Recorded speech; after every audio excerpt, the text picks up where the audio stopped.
7 months ago, I made a video and posted it on this channel all about what teaching in China is like. How's the weather today?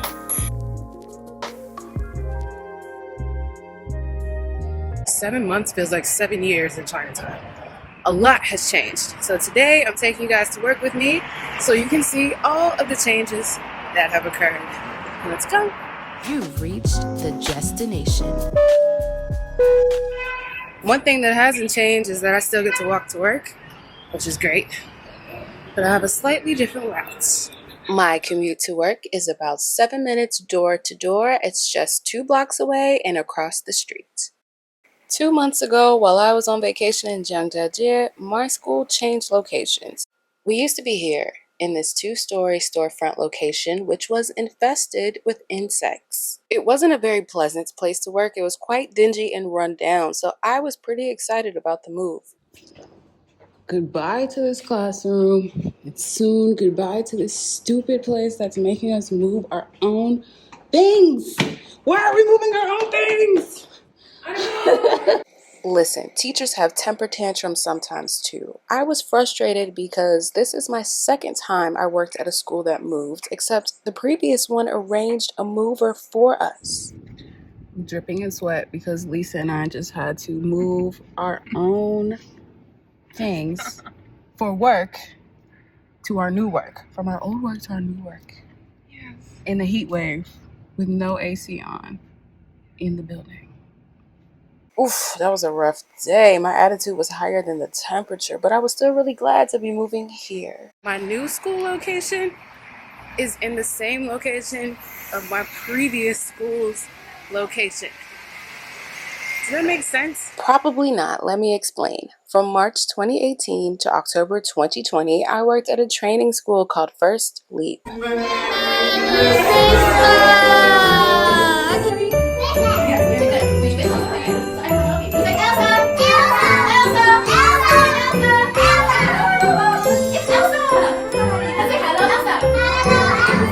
In October 2020, I got hired by another training school called I2. Leaving First Leap was sad.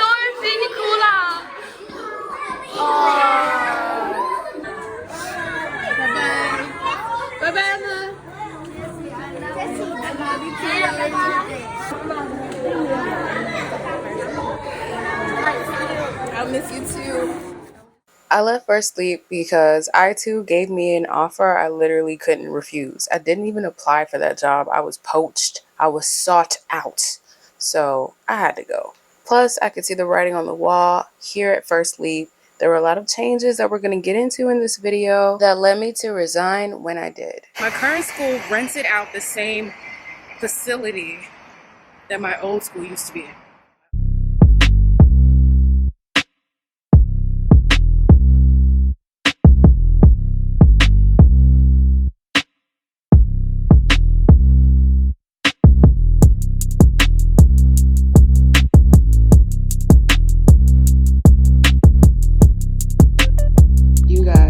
This is crazy that I'm back in First Leap, but it's not First Leap, it's I2. And they cut the classrooms in half to make more room. So this room is half of that room. And guess whose tiny room this is? My old school, rest in peace, First Leap, closed due to the changes in the education sector here in China. And that is the theme of this video. What does the future hold for teaching in China? Teaching jobs in China can encompass a variety of different institutions. So here's a quick breakdown of the different types of places you could work as a teacher in China. Universities. Foreign teachers in unis make the least amount of money, but they also have the least amount of workload. Most of my friends who work at universities only work 3 or 4 days a week. They have a lot of free time. They don't often have office hours. Their jobs are pretty stress-free. The salary for these jobs is usually around 8,000 to 15,000 RMB per month, which is not ideal for me. Also, universities are usually located on the outskirts of a city, in the burbs, very far away from civilization, and you're also probably living on campus, which can be like a city in itself. And that type of living situation also didn't appeal to me. International schools. These are the most prestigious type of jobs you can work at as a teacher in China. Most people strive and do everything they can to get a job at an international school. These schools, you're going to have higher level students. Usually the students are from well-to-do families. Some international schools in cities like Shanghai or Beijing may even have schools where they have students who are not Chinese nationals. You may be teaching students whose parents are also expats like yourself, who are in China as a diplomat, maybe other teachers, and various other expat jobs. However, in a city like Chongqing, most of the international schools are just going to be students who hope to study abroad, students who come from well-to-do families who can afford the very high tuition, as well as maybe a few students who once lived abroad and now are back living in China. These are the students that are usually in international schools in Chongqing. Much like universities, international schools are usually located in the burbs, very far away from the city. These are kind of like boarding schools to us in America. The students live on campus 5 days a week, maybe on the weekends as well, but usually they go home on the weekends. I never wanted to work at an international school. I don't consider myself a career educator. I don't have a master's degree in education. I'm never going to get a master's degree in education. I am here teaching because I wanted to travel, period. It just so happens I'm good at it. A lot of people have said, Jessica, you should go and take these classes. You can get certified to teach online while you're here. You can do this.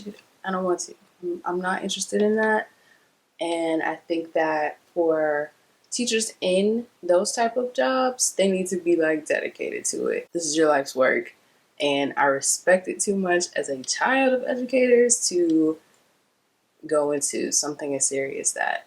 And also, I don't want to. It's a lot of work. I am not the 8 to 5 person. I am not the I'm going to stay here on the weekend and chaperone these kids. I am not planning clubs and societies, after school programs. I don't want to do any of that. And that is what international schools entail. It's a lot of work. Now, for that work, will you be paid handsomely? Yes, usually. Recently, international school salaries and training school salaries were about neck and neck. So, since I brought up training schools, let's get into it. These are my favorite type of institutions to work in. Whereas international schools are the most prestigious, training centers slash training schools are considered the bottom of the barrel. You may be thinking to yourself, why would she prefer to work at the bottom of the barrel? Well, I don't see it that way. I don't see it that way at all. Training schools used to be for-profit institutions that students came to after school, so in the evenings, in the late afternoon and evenings, and on the weekends. Parents pay for these classes, and they are similar to tutoring in the US. That's the only thing that's sort of equivalent, and it's not equivalent. We don't have anything like this in the United States. We do not have training centers that operate 7 days a week where kids go to school after school and Saturday and Sunday. We don't have it. We probably should, but we never will. So why do I love training schools? Well, first of all, they're not all created equally. Okay, there's a very famous one called EF, English First. They are in multiple countries. In China, when I arrived here, it was the scum of the earth, basically. People talked about that place like it just was horrible. I know some great people who worked at EF in Chongqing. Every city is different, every center is different. This is not an advertisement for EF at all, okay? Don't ask me about EF. I never worked there, okay? I don't know. I'm saying that to compare it to something like First Leap. First Leap was a great training center. They offered amazing salaries to teachers. They provided great training. The curriculum was wonderful. They had a great research and development team who designed these classes, who designed the software that we use for the classes, and it was pretty incredible when you compare it to where I work now. First Leap was top tier. This is all hindsight talking right now. When I worked at First Leap, I hated First Leap at the beginning. I hated it at the beginning. I'm sure I hated it again in the middle. But there were a lot of great qualities about that company that now on the other side, I see that. So some training centers are much better than others. Salaries at training centers can be extremely high, just as high, if not higher, than international schools. Now, obviously, salaries depend on the city you're living and working in, your experience, how long have you been teaching, what types of teaching have you done, etc., etc. I make nearly 30,000 RMB at a training center in Chongqing, which is a very low cost of living city. Training school schedules can be a huge deal breaker to many people, but I'm not one of them. I love training school schedules. I do not like to give my time to a company first thing in the morning. That's just not how I like to start my day. I don't want to get up, rush to drink some coffee, grab something to eat, and run out the door first thing in the morning. At a training center, you only have to do that 2 days a week, not 5. The other 3 days, the weekdays, you usually start work in the afternoon. Hi, Summer. Your hair is very cute. Every school's different. Some start at 1, most start around 2:30 or 3, and some start as late as 5.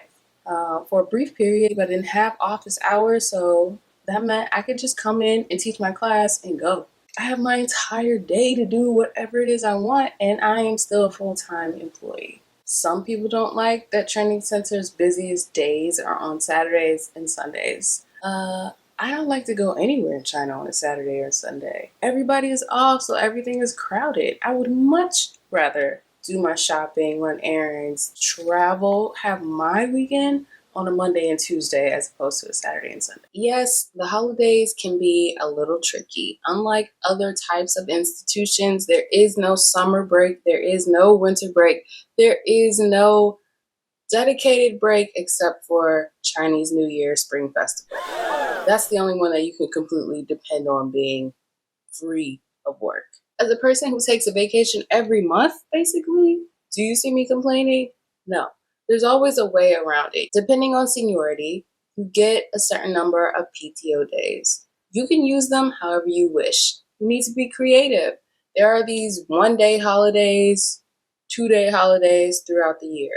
You need to combine those with your PTO days and make your own holiday. I prefer this so much more than just having those dedicated, everyone in the entire country is off and now so are you, because who wants to travel when everybody in the entire country is off? Uh-oh. What? People. Oh no, people. The few times that I've done that have let me know my way is much better. I like taking 10 days off in April when everyone else is still at school and work and traveling around the country or out of the country or whatever. It's a much more enjoyable experience. When you're a foreign teacher at a training center, you're not really a teacher.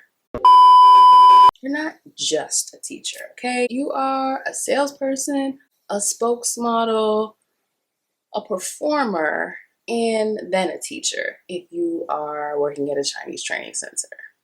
At some point, you're going to have to be all of those, depending on the center. I'm not going to speak for all of it. So that also is a turnoff to a lot of people who are real teachers, and I totally understand that. And lastly, public schools. That's pretty self-explanatory. Public schools are public schools everywhere in the world. You know how that goes.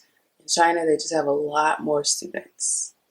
All right. Whoa, I almost forgot about the oh so popular kindergarten jobs in China. These, to me, are very much like training centers, except the hours are worse, the class sizes are larger, and the pay is sometimes less. As we carry on into the video, please know the perspectives that you are about to hear come from teachers who are in training centers. Hello, should I be smoking this? This is Justin, everyone, who Hey is guys. being himself, authentically vaping while preparing for his classes. Not in classroom though. Not in classroom, no. No. There are no kids here, as you can see, in his lovely room that has a beautiful window, unlike mine. My name is Justin. I'm from Ireland. I've been in Chongqing for the last 2 years, teaching English. And yeah, it's a pretty hot city. Quite literally, even in October. Literally. All right, so I've asked everyone, inspired by someone who watches, they asked the question, what do you think the future of teaching is in China for expats? Okay, so I'll answer what I honestly think, but I don't know if that's a genuine reflection of what will happen. I don't think it looks that great. It's right now, particularly, it's so volatile. It's changing all the time. I get the impression that we're being pushed out, and so I don't really think there's a bright future for teachers here. Maybe for teachers with very specific teacher licenses, but certainly not for the kind of teaching that we're doing. When we learned all of this, it's all. Okay, So should we just do a review? do a review. Okay, so we can do a review. Review all the places. And the sentences. Yeah. Okay? Where can you find and where are you going? Yeah. Okay, thank you so much. No problem. You're welcome. That's what I believe.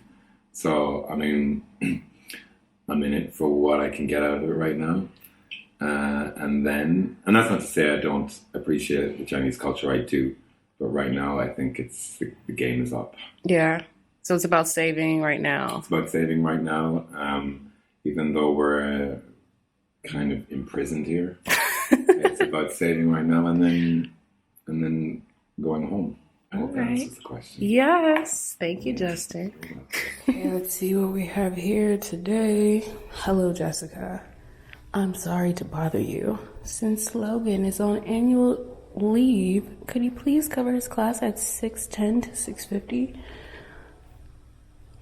2 kids, Act 2, Unit 8, Lesson 4. First of all, I really don't have a choice. It's already on my schedule, so I have to do it. But I wish I could say no. Teaching 2 kids is not fun, but it's better than teaching just one. This is a common occurrence that is happening in training centers during this weird time of COVID. 1 or 2 kids shows up and you just gotta make a class happen. I prefer to teach larger classes. I like at least 6 kids because the class is more fun, it's more dynamic, they get to interact with each other. It's just a better situation for everyone involved. These 2 stranger children were very sweet and well behaved. So, shout out to Logan for having good kids. It's not so bad covering other people's classes when the kids are like this. Hi. Do you guys mind being on camera? Justin? No. Are you on the run from the feds? I take the 5th. I know you are. So I'm only gonna ask you one question. What's your name? Where you're from? What's the future of teaching in China for expats? That's the question. So you want like the sad version or the optimistic version? Whichever version you want to give. Okay, I'm from Brazil. In China people call me Lisa, but my name is Luisa. I'm 30 years old. I came to China in 2017. Jesus, a long time ago. Yeah. 5, almost 6 years. Yeah. And I got married in China, and I had a baby in China. China's been really good to me so far, which is why this question is so conflicting for me, because I really love it here. It gave me like the best things in my life, but at the same time, it makes me sad to see how things are changing. It's just really hard to answer this question. It depends on what will happen in the future, I feel like. Yeah. It depends on how they deal with the border issue. Mm-hmm. A lot of people are leaving because they can't see their families. And they can't travel. A lot of people come to Asia to travel. Yeah, and see that's what I other came countries. So, I don't know. I feel like a lot of people are going to stay because a lot of people are here because they just want to save a lot of money. Yeah.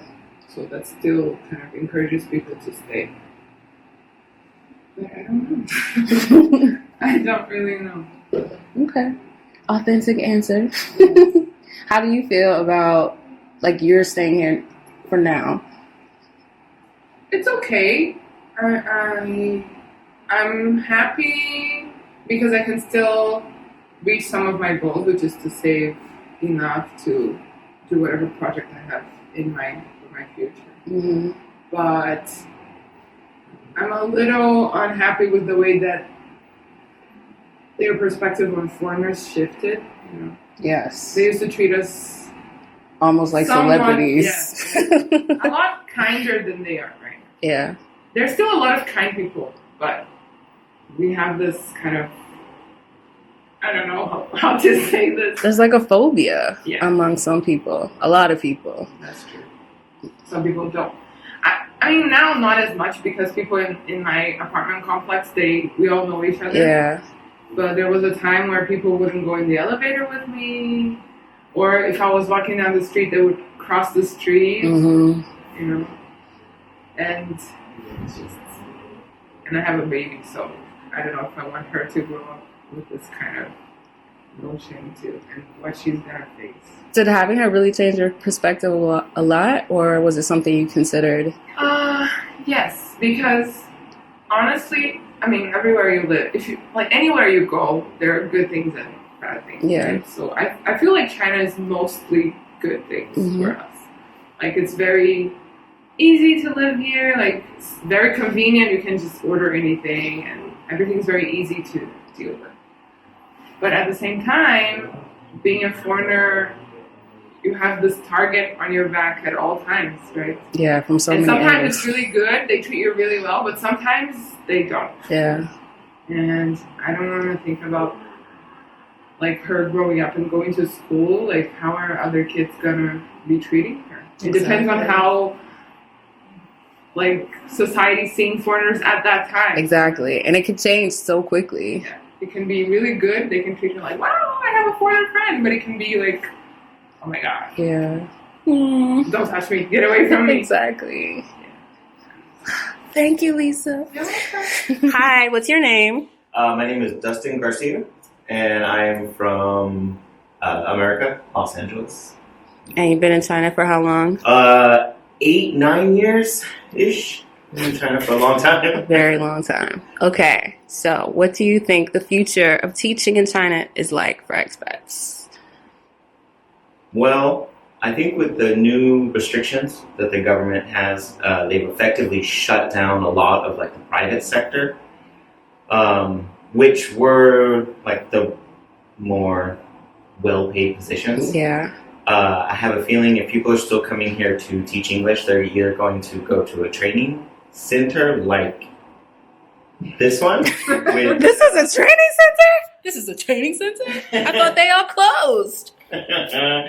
more of a large corporation cash grab, or they'll be teaching at a public school. And public school jobs for foreigners, they don't really focus that much on education. So I think, Unlike here. well,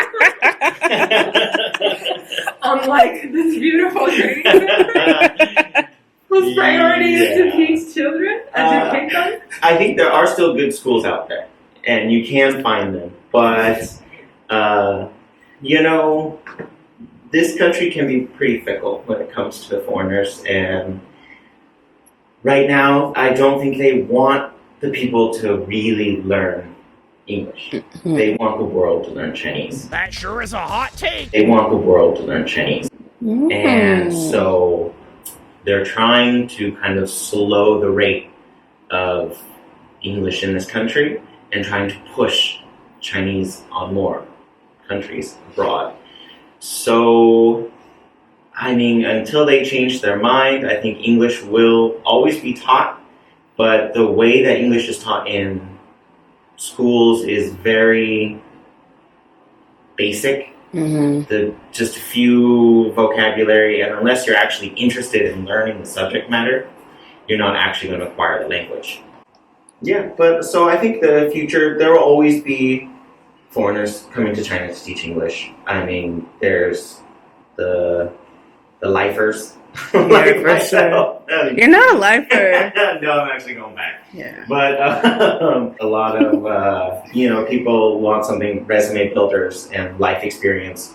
But I do think, like as Lisa was saying, like the borders being closed and eliminating world travel is essentially just driving all the foreigners out. That and then the COVID restrictions are just really, Insane. really Yes. and it's why the foreign community has been like a mass exodus out of China recently. Absolutely. But yeah, that's my take. All right. Thank you, Dustin. No With the problem, hot no take. Hello, I'm Paul. Where are you from, Paul? I'm from the US. I'm 32 years old, and I've been in China for 3 years. What do you think the future of teaching in China is like for expats? I think there will always be some demand. It's just a matter of like what kind of jobs that we're gonna be able to get. I think teaching in China is I think training schools are gonna be obsolete pretty soon. Absolutely. So I think we're gonna move to Chinese schools, kindergarten, primary school, international schools. If you ask me, I think the safe bet, if anyone's looking to come to China and teach here, other than being okay with the COVID rules and the arbitrary nature of the life we live right now, if you're okay with that, you still want to come here. Personally, I think the safest bet is probably an international school. As far as where things are going in the future, I mean, there's always rumors that, China's going more nationalistic, more, Getting away from English. influence, Western influence closing down. And so there's always rumors that, they're going to, kick out the foreigners. And it's just going to be, a very Chinese-only kind of place. That being said, the Chinese people are very, very, very concerned about the education of their children and the opportunities that their children can have. And I think a lot of parents recognize that speaking English, learning English is a big part of that. Absolutely. Especially, obviously on the international stage. The question is, how are their kids going to be allowed out of China? Are their kids going to be allowed to study abroad? Are they going to be allowed to get jobs abroad and stuff? So we'll see. Yeah. We'll see. That's a good point, though. I mean, the parents, especially the parents that we teach, the children of those parents, they are adamant that this is going to give their child an advantage. A better chance at, better jobs. I mean, here it's all about, they're very pragmatic culture, right? So they always want, their kids to get a high-paying job. And then, of course, that's, anybody. Yeah. They want their children to be successful. But, a lot of parents recognize that speaking English provides, kind of opens up the rest of the world. Absolutely. To that, rather than just in China. You're going to, cut, right? I'm just going to let people wait for you to... I mean, what do you think, personally? Oh, I'm still thinking. I mean, I think I agree with you. I feel like there is a push for us to leave. There is this underlying sentiment that we don't want as much influence in Western culture as we used to. Yeah, but who's saying that? It's not the parents. Exactly. Yeah, I mean, it's the... Right. So that's why I think, in terms of the future, I think there will be a demand. Yeah. I think the demand is not going away. I think the parents will always, or many people who have children will want to, have their kids learn English. Mm-hmm. I don't think the recognition of English as a huge asset is going anywhere. Right. But the access to be able to teach it, the ease. Yeah, or learn it. Right. Is it the future of English learning? Or teaching. Like for the Chinese, or are we talking about the future of English teaching for foreigners? The question was teaching for foreigners, but you make a good point. I mean, they're they're one and the same. It's supply and demand. Right. They go hand in hand. But that doesn't mean for the parents they can find Chinese English teachers, right? Yes, so but they don't want that. Well, right. I mean, many of them are okay with it. Yeah. But there is the white face. Exactly. That's preferred. That's always going to be preferred. Yeah. The foreigner teaching the native, let's call it native language, native accent. Yes. Right. The native speaker. Yeah, they do have an infatuation with that for sure here. And I don't think that will go away, especially as the younger generations are coming up and getting a little more savvy and tech aware and social platforms aware. And I mean, you ask most people know American movies, Hollywood, and they're influenced by that. And they're still allowed to see many of them here. I mean, they may be edited, but yeah. I mean, they're edited like, okay, the movies are good guy always wins in the end. Yep. And no anti tyranny, or whatever in the movie messages. But they still can see. I've seen here in China. I've seen Marvel movies. I've seen this movie or that movie. And anyway, so the influence and the desire to be more, international and travel and stuff like that. I mean, everyone has that desire. Absolutely. So as far as the teaching for foreigners in China, I mean, no one knows. Yeah. No one knows. It's could be a matter of time before we're all deported. Yeah, that's one thing. All of us just be like, all right, guys, you got 48 hours, all of you. We don't care what kind of life you live here. I don't care if you got a wife. I mean, you know what I mean? Yeah. Or it could be, it's like here in I2. Like, there's a new policy instituted, and then 2 weeks later, we never hear about it. Exactly. And the same thing happens with this country. Yeah. To a degree.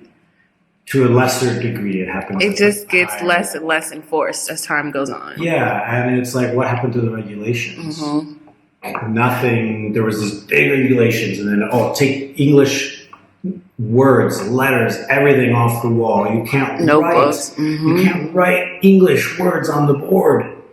And then it's like, here we are, probably more than a year later, and I've changed nothing. I've changed nothing. It could go one way, or deport everyone, or it could just be status quo forever and or go back to the way it was, which is what I think eventually will happen. The demand from parents will be so strong eventually that it will go up. The demand will go up, and they'll again need an influx of expats. Go back to the way it was. How? Go back to needing foreign faces here to teach these children and adults, for that matter. Like, there's a whole black market going on of people teaching in situations that aren't exactly legal, coming to someone's home and teaching. Like, that is a real thing that's happening more now because they took away all the training centers. Right. So people need additional income. Exactly. People need the income, and the parents want their kids to be educated by a native speaker. Right. And adults. Like, there are places who are like, you know what, we want to improve our English, even though we are adults ourselves, and maybe they have expats coming in as patients or clients or whatever, and they are seeking out teachers. Right. So especially like business related, exactly. Industries. I mean, China makes Everything. everything. Right. So they're talking there's to a lot foreign of clients. international correspondence, and yeah, that's true. Mm-hmm. I always forget about people other than kids. Right. Right. People who are here not teaching. Well, yeah. And the kids don't even want to learn English. The parents want them to learn English. Exactly. I think it's one day at a time. One day, let's say one month to one quarter at a time. Quarter is pushing it, buddy. Quarter is pushing it. A month, yeah. One month at a time. 1 month at a time. Especially since they're holding 2 months of our pay. Exactly. Oh, so another story. Yeah. So 1 month at a time, and let's see what happens after this week. Let's say they wake up and they move past this like the entire rest of the world has. For the first time since March 2020, China has lifted pandemic restrictions on foreign travel and reopened its borders to international visitors. The easing of restrictions marks the final unravelling of the country's controversial zero-COVID policy. For the past few years, it's shielded China's 1.4 billion people from the virus, but also cut them off from the rest of the world. Or most of the rest of the world. And they go back to, just kind of forget about it. Let's call it normal. Yes. If things go back to normal, the way they once were, or relatively normal, then I think we stand a chance of sticking around and people wanting to come back because it'll be easier, and we'll see. Thank you, Paul. Sure. Hello, and welcome to the future. It has now been almost 1 year since the beginning of this video. Wow, time really flies. And I'm here to tell you exactly what happened since then. Much to my surprise, I too still exist. It is still operating, and some people still work there. I'm not one of them. Neither is Lisa, Justin, or Dustin. None of us work there anymore. However, Paul still does. I would like to acknowledge my former colleague, Kevin, who's from Barbados, who sat on the other side of this camera and said so many amazing yet very inflammatory things that the files simply self-destructed. Okay, that's what I'm gonna say happened. I don't know what happened to the files. They were lost. But the things that Kevin and I discussed as two melanated individuals living in Chongqing, China at a very tumultuous time, I think that they probably would have gotten both of us quite literally canceled. It's probably for the best that those files no longer exist. I was really upset about losing those files, and that is a major reason why this video took so long to make. Nonetheless, you get the gist of how everyone felt last year about the state of teaching in China and the state of training schools in China. So now, here in the future, with our good friend Hindsight, and with the borders wide open for everyone to come and see what China is all about, how are things now? I have so much to share with you guys about what happened at I2 and why I left that it really deserves its own video. What I will say is, it's not back to normal. I really don't like to leave things open-ended. I want you to have a sense of closure when you finish watching a video. What I can tell you is that while some training schools remain open, the salaries, well, they ain't what they used to be, folks. The red carpet packages that once existed for we Uyghurs to come into China and educate the people, well, those don't exist anymore, at least not at the level that they used to. Schools are not offering as many bonuses as they used to. They're not paying for flights in a lot of cases, meaning you have to fund your travel across the world. That just blew my mind. Like, what? I get flued out. I am a city girl. I got flued out here. So I'm hearing things about that's not an option anymore. You have to pay for your own flight. And that is because of the double reduction policy, which everyone touched on in this video. That is the regulation that everyone was speaking of. It basically means that these private institutions like training centers cannot be for profit anymore. They have to cap tuition at a certain level. It's not a money grab like it used to be, whereas some of these schools were charging exorbitant amounts of money to parents, and thus teachers reap the benefits of that with the high salaries. Since the government came and shut that down, the trickle down has occurred where salaries and the packages just aren't what they used to be. If you're wondering why that happened, they said it was to reduce the burden on parents to have enough income to provide their children with these extra lessons so that they could be on the same level as their classmates who may have more money. They said it was to reduce the burden of stress on children who basically go to school 24/7. They said those things, and while I do believe that to an extent, but the larger focus was that a lot of that money was leaving China. A lot of those companies were foreign entities which had branches all over the world, in the UK and in the US, and a lot of that money was going outside of Zhongguo. And you know, they didn't like that. So that's what happened. The bubble burst, but part of me still thinks it will come back. So to wrap this thing up, I'm going to go with what Paul said, which is your best bet if you want to teach in China is an international school. They have the best packages and the most stability. As always, I hope this video was informative and that you enjoyed it. If you did, let me know in the comments. And if you didn't, don't say anything. Keep your mouth shut. Goodbye. Go. Get out of here. Scram.